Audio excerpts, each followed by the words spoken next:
8 of No Technobabble. I'm Carl Heath, your host. This week we're talking about dark web stories. Dark web, something you might see a lot of at the moment on the news. There's a lot of articles talking about the dark web. It's all over LinkedIn, it's on the television, it's on the radio. It's a big thing at the moment. It's a bit of a zeitgeist, spirit of the age. What is this dark web? Is it like dark mapping in the universe? Is it dark because it's evil like a dark lord?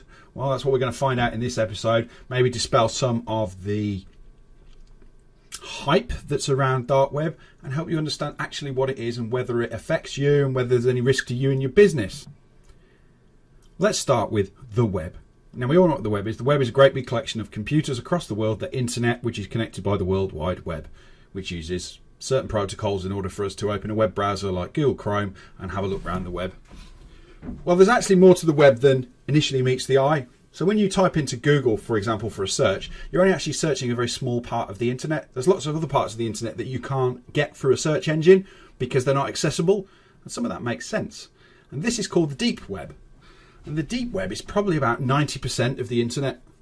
What that really means is it's sites that are behind logins. It's sites that are your Gmail, for example, or sites that are your Google Drive, because they're not accessible without your username and password. They're hidden away. They're still on the internet. They still exist. They're deeply hidden behind security. So when we think about the deep web, it doesn't necessarily mean that any of the stuff that's on the deep web is in any way mysterious or suspicious. It's simply not available to the general public. And that's really no different than thinking about a bookstore that's full of books that you could read if you buy a book and take it home. Yeah, people still do that kind of stuff. If you take my analogy to a public library, which is open and accessible to you as a member of the public, where you can go in and, yeah, I know you need to have a library card, but everybody can generally get a library card, and you can take that book out. So that's publicly accessible. So the deep web really is a little bit like the difference between what's on the public record about somebody and what's on the private record about somebody, and the deep web is the private side of the internet. 90% of it, as I say, of the internet itself is the deep web. What does that mean the dark web is? Well, the dark web is part of the deep web. Again, dark web won't come up in a standard search. There are things that are on the dark web that you'll see in the news. Child pornography, drugs for sale, stolen credentials, hacked accounts, all sorts of anything illicit and illegal, the horrible things in life, the things that go on that criminals do, that's all on the dark web. The dark web accounts for 0.1% of the internet. So already we're busting out some of the hype. You watch the news or you read a BBC website and it might make you think that the dark web is everywhere and actually the world's infiltrated by criminals and evil, horrible people that do disgusting things to each other. But let's look at the stats. Let's look at the real deal. Deep web, that's the part of the internet you can't get through a normal search engine, 90% of the internet. Dark web, that's part of that deep web, 0.1%. Big difference. We can clearly see the dark web is a very, very small fraction of the whole internet. And that makes sense because criminality is still a small fraction of general society. The evil behaviour of people who are involved in abhorrent pornography and violence and drugs are still a very, very small fraction of society. So as Nick Ross used to say, don't have nightmares on the old crime watch. Let's get this into perspective. It's a very, very small part of the internet. Now you might be asking yourself, what is this dark web? What's this deep web? What is it called? I don't understand. I type into Google. Google comes back and tells me it's found 16 billion results for what I've typed in. So where the hell is the rest of this internet? Well, the dark web was actually originally invented by the US Department of Defense. And it runs over something called a Tor browser. And Tor stands for the onion router, and the onion router because onions have layers. I'm not going to get into the deepness of this. If you stick Tor browser into Google, the Wikipedia page comes up and you can have a read all about it. What you want to remember is it was invented by the US Department of Defense. Therefore, its own people were able to talk secretly and protected online. This is all nation state stuff. This means the US can talk to its operatives in the CIA who are international without fear of their data being intercepted by North Korea or the Russians or the Chinese or whoever they don't want to see at that point in time. As with all these things, it's created by a government organisation, so the government have made this. And it doesn't necessarily mean that it's a bad thing either.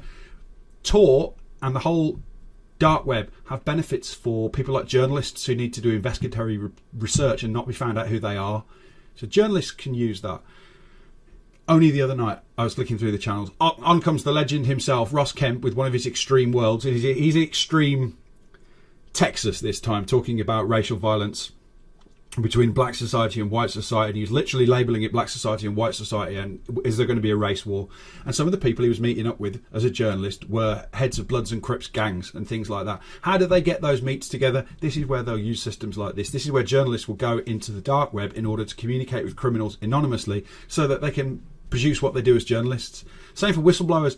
If you're in a part of the world, if you're in a country that's an oppressive regime and certain things are watched and monitored by the government, using the dark web with Tor and an encrypted browser is one of the only ways that you can communicate out of your country to other people about what might be happening in terms of oppression of human rights, those kind of violations. So the dark web itself is not necessarily a bad thing. As with all aspects of life, it's not usually the tool that's the bad thing, it's what people do with the tool.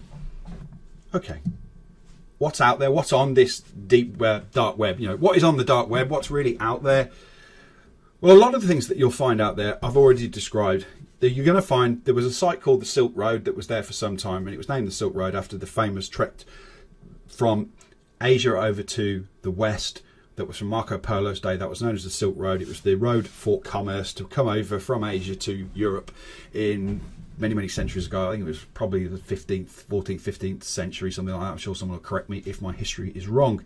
So the Silk Road's where you used to be able to buy drugs, and eventually the guy who ran the Silk Road eventually got busted, and he got caught and he got sent to jail for making millions and millions of pounds by enabling a site that criminals and drug dealers can use to sell to each other.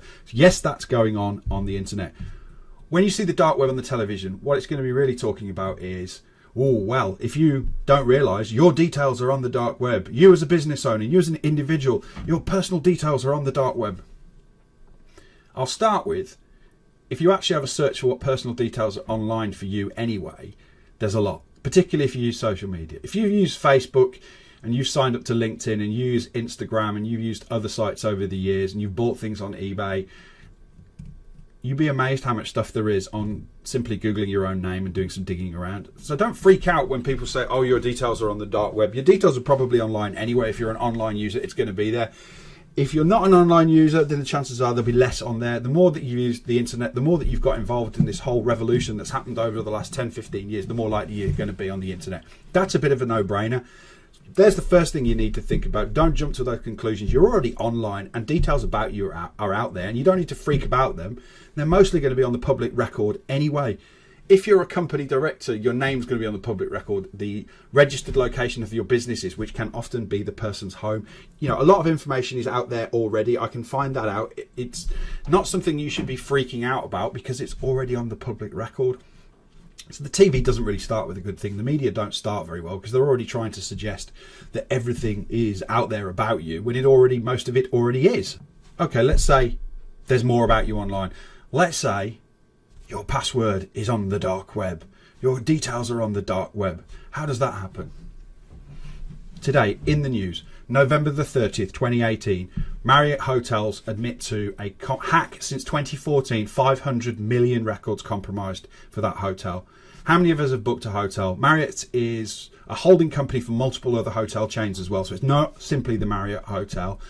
That means the chances are that some of the credentials that we've logged into the Marriott Hotel site have been compromised and put on the dark web. That means now, if I've ever stayed at a Marriott Hotel, which I have, there's a very good chance that my details are on the dark web now because they've been hacked and stolen. This was reported today and it's been stolen over the last few years. Those kind of things get put onto sites like Pastebin. Pastebin is a site where you will go and paste, you will literally go and put on records that have been stolen. It's where whistleblowers put information that have taken from companies. It's also where criminals put this information, hackers put it to show what they've done. All sorts of stuff gets put on Pastebin. You can download it. I've done it in the past. You can go on there, you can find a list, you can download it, and whoa, there you go. People's details, names, email addresses, phone numbers. It depends what the data is that's been stolen. It's on the internet. There's nothing anyone can do about it. It happens. What I'm trying to get to here is why this is really important is don't believe the hype that you see in the media straight away telling you that your details are on the dark web. Let's let's admit it, our details are on the dark web, and that's okay, because it's always going to happen. I see a lot of companies who are offering dark web scan this. We'll look at the internet, we'll find your details. I'll come into your office and log in with your password to show you how smart I am at scanning the internet and finding this stuff. I have this conversation with my partner. I'm going to roll back to something different here. I'm going to give an analogy that's a little bit different. I have this conversation with my partner about a lot of the junk that we have in our house. I don't like junk and clutter, so I want to get rid of it. She wants to keep it. Where do we keep it? Where do we keep it? Right, it's in a box that we never open, something like that. It's under a bed in a box that we never open. So I say to her, well, why don't you just imagine that you own it and then we'll throw it away? And it's still in the box under the bed that you're not going to go into anyway, but just pretend that it's there. So it's an abstractive concept. It's a bit of an abstractive concept where you're creating this idea that you've got something, but it's hidden away out of sight and you're never going to do it. You might even equate it to Schrodinger's cat, where is the cat alive or the cat dead? You don't know until you open the box and qualify it. It's that kind of situation. Where I see this in relation to the dark web is, are my details on the dark web? Are my details not on the dark web? Let's just go with they're on the dark web. Assume they're on the dark web. Something that you've logged into at one point, one website somewhere or multiple websites have been hacked and compromised and your details are on the dark web. That says, right, well, what do I do about that? What about that, Carl? That's easy enough for you to say, but that was pretty scary if my stuff's out there. The first thing that you're going to want to do is not pay anybody to do a scan on the internet to find this stuff for you. Remember, we're making the assumption that it's already out there. It's already out there. We don't need someone to go and find it for us to tell us that it's already out there. We know it's already out there because we know it's out there. We're making that assumption. That's going to save you a few quid straight away. That's going to save you, if someone coming into your business and telling you, oh, I can scan the dark web and find this stuff for you. Forget about it. You don't need them to do that. We'll make that assumptive decision. My credentials are now on the dark web. What am I going to do about it? Here's the first one. The first thing we need to do, we make sure that we have a different password for every website that we use. Now, yeah, okay, I can hear you from here. I can hear you in my garage from here shouting, yeah, we've been told this for years, Kyle. We know this. We know we have to have a different password. I can't remember all the bloody passwords. And even if I do, I can't for the life of me be bothered to have original passwords. So I stick a ampersand on the end or an exclamation mark on the end, or I increment the number on the end. So it's 1, 2, whatever it is, blah, blah, blah, word, 1, blah, blah, blah, word, 2, blah, blah, blah, and so on and so forth. Yes, I get that. It doesn't work. I do not expect you to remember all the passwords that you need for all the hotel chains that you'll ever stay in, let alone everything else. I am not that kind of evil person. No. I'm really not. You can do something about this, though. And the answer to that is use a password manager. And a password manager, you've probably heard about those, but you probably haven't bothered to do it, or you thought it might be too complicated.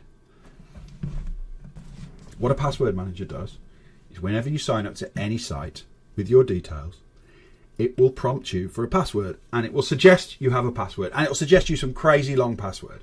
So you can have some password that's like 30 characters long, that's all lowercase, uppercase, it doesn't spell any words, it's got all those special characters like percentage signs and stuff in it. There's no way in the world you could ever remember it because it's 30 lines. You can't remember that to save your life, but it's blooming complicated. And if you stick it into one of the tools that tells you how complicated your password is, it tells you that it'll take 15 trillion years for someone to crack it. So it's a pretty good password.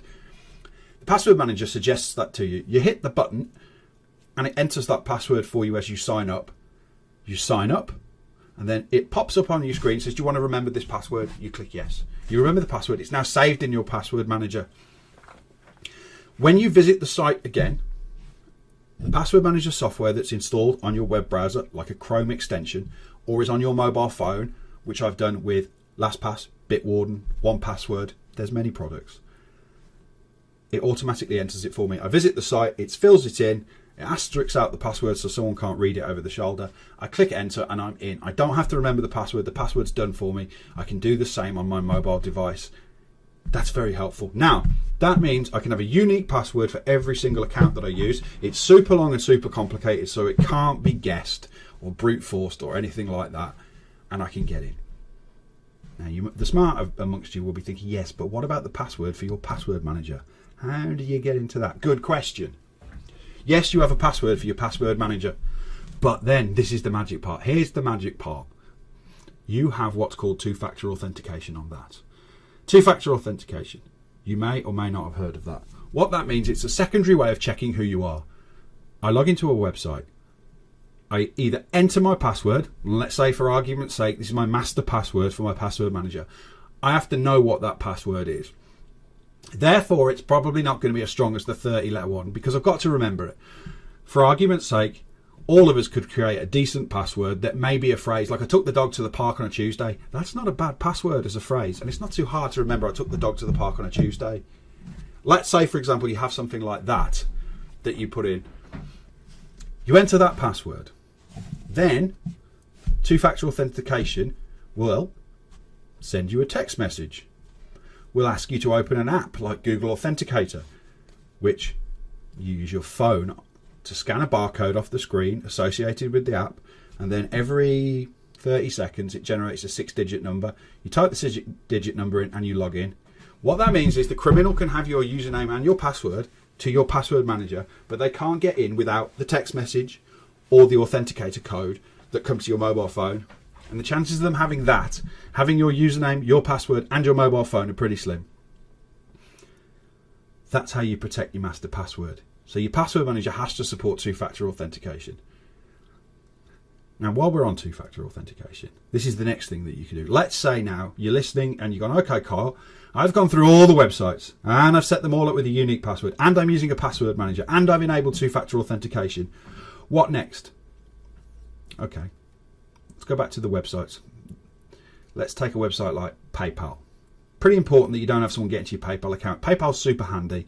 You set your card up, you set the bank up, and you can buy online with PayPal. I like using PayPal. It's very helpful. It's frictionless, and I can do things quickly and buy things, which everybody likes to do. However, I don't want my PayPal password getting into someone's hands. Let's again say, for example, the computer that I'm using has got a criminal's bit of software on it. I'm not at my normal computer. I might be at a colleague's business. I log onto his machine. I'm just going to do something. I need to use PayPal. Not thinking, I just crack on and log in. They've already got criminal software on this machine. That software's got something called a keylogger. And what a keylogger does is it logs keystrokes. So as I type my password in, because I'm reading it off my phone from my password manager, as I'm typing it in, it records the keystrokes, and the criminal's got my password to my PayPal account. Uh-oh, now I'm in trouble. PayPal support two-factor authentication. Now I have to get a text message. At the moment, PayPal only support the text message format, but that's better than nothing. So it means that if the criminal's stolen my password, it's got my username, it's got my password, but he can't get into my PayPal account because PayPal want a text message to my phone, and I've got my phone. And that stops them from getting in. Now, I could go into the details about why SMS isn't as good as the authenticator apps and other things like that, but that's for a different podcast. The premise that I'm wanting to share with you is that when you've got two-factor authentication enabled, you have significantly, if not 95%, shut down the risk of the criminals stealing your password, because even if they've got it, they can't get into your account. This is why it's so important. What you've got to go and do now is you've got to go and enable two-factor authentication on every single account that supports it. Now, that is a pain in the backside, and you don't want to do it, and you're in a chimp where we go, I can't be asked to do that, I really can't be asked to do that, and that's your choice. I'm suggesting you do it. The reason being is when somebody does compromise your account and they do steal money from Amazon and buy some TV sets and then that you didn't want, and it's only a few grand or something, all right, they're not taking your mortgage money, they've not taken your life savings, they're just taking a few grand. You try getting it back, it's really difficult. These big companies like Amazon who've got two-factor authentication will say, did you have two-factor authentication enabled? And you'll go, no, I don't have, no, it's not enabled on my account. And Amazon will go, yep, that's right, it's not enabled. So you must have given your password to someone. Now you'll go, I did not give my password to anybody. And Amazon will go, well, you did. You did it inadvertently because you must have typed it in on a compromised machine. You must have given it to somebody. Somebody must have seen you. You will be accountable. It's your account and you're held accountable for it. If you've got two-factor authentication, that shoulder surfer, as they say, the person stood behind you, that keylogger software that's on someone's computer that's got a virus on it, it might capture your password. The shoulder surfer captures your password, but they haven't got your two-factor authentication. They haven't got your phone. They haven't got your Google Authenticator app that's unique to you on your phone, and they can't get in. This is why it's so important. Go away and enable two-factor authentication on everything that matters. That's your Apple, that's your Google account, that's your Office 365, that's your Amazon, your PayPal, your eBay, anything and everything that accepts it, you do it. And you absolutely do it on your password manager. Back to business. because what I've just spoken about there relates to personal and to business. It works both sides of your life, and probably more on the personal side than the business side. However, on the business side of things, when we use our business systems, many of us will use systems like G Suite from Google, Office 365 from Microsoft, for our email, documents, file storage online, all of these things. These both support two-factor authentication. I would ask this question: if you're using G Suite or Office 365 in your business and you can log into it on any computer with only a password, you want to have words with your IT manager or your IT provider and go, why? Why are they allowing you simply to have only a password? I've told you how simple it is to lose that password due to shoulder surfer, a keylogger. It's not difficult for that to happen. You can't afford to have only a password. Now, what do you have next? Okay, so let's say you're going to go for two-factor authentication. There's a few levels of this. First one's text message. It's okay, but it's pretty easy actually to pretend to be somebody, phone up Vodafone or EE and get a SIM card for your mobile phone. That's social engineering, routing through litter bins, looking for letters and utility bills and all that kind of stuff, and faking stuff. You'll have seen it on BBC. They'll do it on their Watchdog program and things like that. It's not that hard to do if somebody actually wants to make the effort to do it. I would therefore not use SMS as a two-factor authentication unless it's the only option that you've got. If you're using G Suite and you're using 365, there are other options. Your other options are to use things like Google Authenticator, which again, I said, is you get your mobile phone, you point the camera at the screen, it takes a picture of the barcode or a Q code, a QR code as it's called, and that uniquely identifies you and your account to a series of changing numbers on your phone every 6 minutes. 6 numbers that change every 20 seconds or so. And when you log in, it'll ask you for the code. You open your phone, you go in and you put the code in. It takes you maybe a minute to do this, which can be a little bit extra level. There's always inconvenience with security. Security inconvenience are like a seesaw, one up, one down. It's a fair balance. That's the next one. The ultimate, the best level at the moment that we have of two-factor authentication is what's called a USB security key. USB security key is what James and I and Kimberly IT give to all of our customers. All our clients have USB security key, or they will have them soon. We're rolling them out at the moment through all of our client base. And what that means is when they log into their Google account for the first time, it will ask them to use two-factor authentication, and the primary method is this USB key. It's a little plastic key that's about an inch and a bit long, and it fits onto a key ring, and it's got a little gold connector that you plug into the USB port. When you plug into the USB port, it blinks green. You touch it with your finger, which isn't fingerprint, it's not biometric, it's simply to give an electric contact to it to show that there was a person there with it at the time, and it logs you in. So that's the primary two-factor authentication. You have to have the key. Now, these keys go into USB slots in computers, and you can also get them so that they're what's called NFC, which is a near field, like wireless cards when you pay at the till in the supermarket. Same sort of thing. So you can put the key near to your mobile phone or your tablet as well, so that you can use it. And these are really super secure because there's no software involved. It's physical key. It's physical. So if you think about it, the moment you've got that key on your key ring in your hand, how can it be accessed by anything? It's sat there. It's sat there and it can't be accessed. So it's more secure than software, because technically the Google Authenticator app on your phone could be compromised. We're kind of getting to the level of espionage and spy stuff here, where someone's hacked into my phone and they're specifically targeting me. But if I was a very famous person, I was in the public media, or I was in government, maybe somebody would go to that effort. I'm Kyle Heath, so the chances are I'm not that interesting and no one's going to do that to me. But the security key is what you want to have. With the USB security key for our clients, they log into G Suite. If they don't have their key to plug into the computer, they can't get in. That's it. That's secure. So if you haven't got the key, you can't get in. And that's pretty secure stuff. This is all widely available. The keys aren't expensive. The non-NFC keys, so the keys that aren't wireless, are 20 quid, and the keys that are wireless are about 40 to 50 pounds each. So they're not a massive amount of money. And when you see in the media all this news report about phishing this and stealing email credentials this, and are your company's credentials for sale on the dark web? Well, they won't be if you're using a USB key to get into your Google G Suite or your Office 365 account. They won't be. They won't be there, because without that key, they can't get in. Now, you might say to me, what if I forget my key? I left it on my car keys, I left it on my house keys, and I left them at home today because my wife's at home all day, so I didn't take my keys to work, and I don't have my key, I can't log in. Okay, that's a fair point.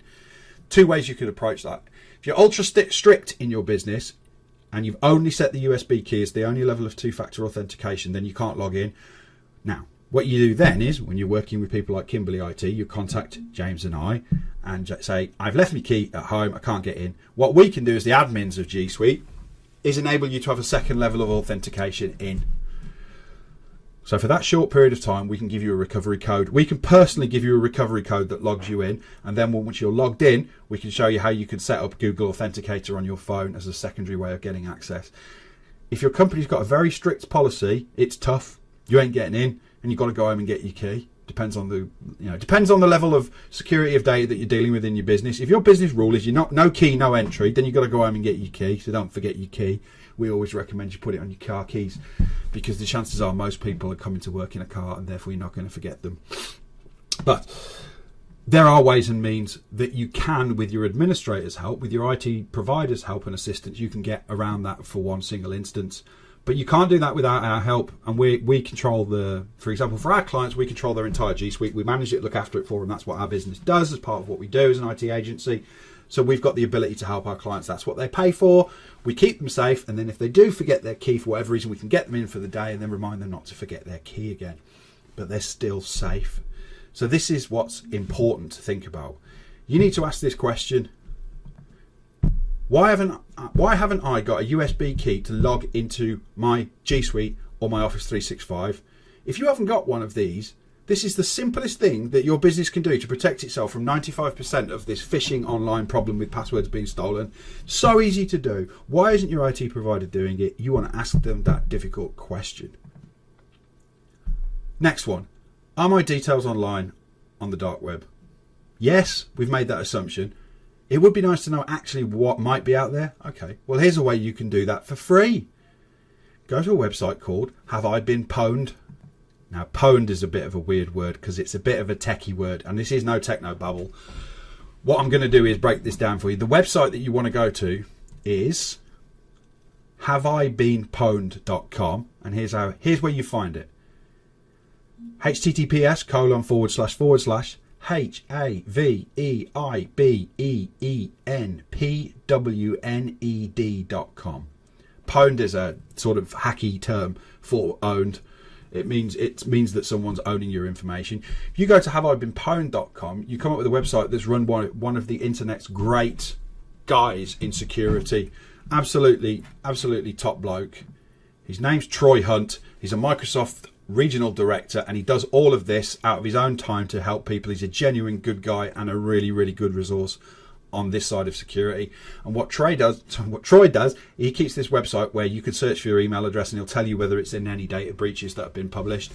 And you can enter your email address and your domain name for your business. That's the bit after the @ and he'll send you an email if you get found on one of these sites that's compromised. So you can kind of do your own dark web scan on this kind of thing for free yourself, and you don't need to pay anybody to do this expensive scan. So you could do that yourself by going and Have I Been Pwned. That's the next good thing to do. The third thing you want to do is not buy an online scan from one of these companies that's trying to advertise are your company's credentials for sale on the dark web. Don't be wasting your money on this, because what they're doing is they're going to do some kind of crappy scan from some other third-party company that they'll be buying this off, that will do the same thing that Troy's site does, and maybe dig up one or two other bits of information about you that's probably on the public record somewhere else anyway, and they're doing it to scare you. They're going to walk into your office and say, oh, I've done a dark web scan and now I know your password. Here's how that works. If you don't know about these things, if you've not learnt about these things, if no one's educated you properly, there's a good chance that you've got an email address and one password that you've used for loads and loads of sites. Like I said at the start, that's a very common thing to do. You're going to change your ways after this. I know you are. But let's go back to the start and say that was you. You know, you got the same password. Well, the chances are that password turns up in one of these paste bin sites. It turns up and they find it. So they walk into the office and they're going to take a shot that the password you use on your computer is the one that they found 6 times online, because the chances are it is. And that's what happens when these companies say they come in and I'm going to log into the network with your password, because you've used one password everywhere. The chances of it getting out there on the net, it's pretty much 100%. It's going to be out there. So they found it and they come in and they've took an educated guess, and bingo, sometimes they'll be right. It's the same password. They log into the machine and you're wowed that there's some kind of amazing hacker. They're not. All they've done is took a lucky guess based on the statistics of what's out there. That's all these companies are getting. All these IT businesses that are putting this out there at the moment, it's a gimmick, it's an extra product for them to sell to make themselves some extra money. They're all buying it from another company or two that are selling it as a product with a whole white label thing called a reseller model, where you can sell it as if it's your software with your branding on it, but it's not, it's somebody else's. It's super common in the IT world for all these kind of software to exist, where you can brand it as if it's your product, but it's not. Don't even get me started on that whole thing. I think that's for another podcast. That's what's going on with this kind of stuff. Don't fall for it. You don't need it. Start with the mindset of an assumption that your information is on the dark web. What am I going to do about it? Take the actions that I told you to take. That is password, different password, complex levels, password manager, two-factor authentication, USB physical key for your core system accounts. That's it. That's what you need to do. And then have a word with your IT provider about why they're trying to use scare tactics and fear to sell you and make them profit. That's the thing you really want to ask. Do you want to be working with a business that uses fear? Fear of your unknown? That's like going into a garage with your car and not knowing anything about cars and then go, cool, well, if you want to drive it home, up to you, mate. Good luck driving that. You got seatbelts, you got all your kids in the seatbelts in that car. Make sure they're nice and tight. You'd be going, well, what's wrong with my car? What's wrong with your car? No, nothing. We just did a safety scan on your car. It's the same kind of scam. You get scared, and then you say to them, well, what is it that needs fixing? Well, you need new discs and pads and brakes all round. And you should have this new special service that we do for safety service that we do. And it's nothing. It's just rubbish. All they've done is the same things that anybody do. If you change the brakes and discs on a car, it will stop better. You put new calipers on, new pads on, a new disc, it'll stop better than it did, and you put the brake fluid in, it's going to be better because it'll be like back to brand new. So that's bound to be better than where it was, even if where it was wasn't particularly unsafe. It's a scare tactic. It's a scam tactic. Don't believe the hype, as Chuck D used to say. Right, let's recap. Subscribe to Have I Been Pwned? Put your domain name and your email in. Find out whether you're out there. You might actually be on listed ones, but make the assumption that you're on something. Start using a password manager like Bitwarden or LastPass or 1Password. They're all usually free for individuals, and then for companies they're very low price, like $3 to $5 per user per month, or maybe 5 users for $5. I mean, it's really, really not expensive at all for what security it's offering you. Implement two-factor authentication on every single account that uses it. Every single account that uses it. Do not fail to do this. Do it. Make the effort. It only takes a few minutes per account to do it. Take a break out. Get a coffee on. Have a donut. Sit down. Go do it. Tell your staff to do the same. Give them a break. Get everybody done. Get your IT people helping you. Get it done. It's so important because that will take away 95% of your risk. And then number 4, go ask your IT people why you don't have USB security keys to log in. Why don't you have them? They are freely available to buy at a low price, and they solve 90%, 95% of the security problems. In fact, since Google deployed the USB security key across their whole organization, and I guess they've probably got 100,000 or so employees, they have had zero phishing, they've had zero compromises since they deployed them, which says to me they pretty much work. And you can have them if you use 365 or Google G Suite, which a lot of people do. So if you don't have a key, where's your advice coming from? What's that all about? Ask that question. Good. Pretty much run the time, 3 minutes over where I usually go. I think that was a good podcast. I think there's some value in it. If there was, tell me. Leave a review on iTunes. Hit the button for the stars. It only takes a minute, and it makes a big difference because no matter how many people download this, iTunes will also look to see if someone's reviewed it. That's how it gets positioned. If you thought what I've got to say is helpful, then help me. Quick review, leave the stars. It means other people can find it better. The same on Stitcher. If you think this is decent, what I'm saying, then tell me and let others find it. If you think what I'm talking is a load of rubbish, leave a comment and tell me why you think it's a load of rubbish. That would be really, really good as well. You can find me on Instagram at ThatTechnologyGuy if you like to follow what goes on in my life, my personal life. So you'll see all the things that I think's funny that everybody else looks at me blankly. You get to see my kids. That's where you see that. And if you want to know more about our business, it's at Kimberley.com. You'll find us there, Kimberley.com, Kimbley.com, not Kimberly, as the name of Victoria Wood's character who used to have meat pie used to be. No, it's Kimberley.com, not Kimberley. I've been Carl Heath. Good night.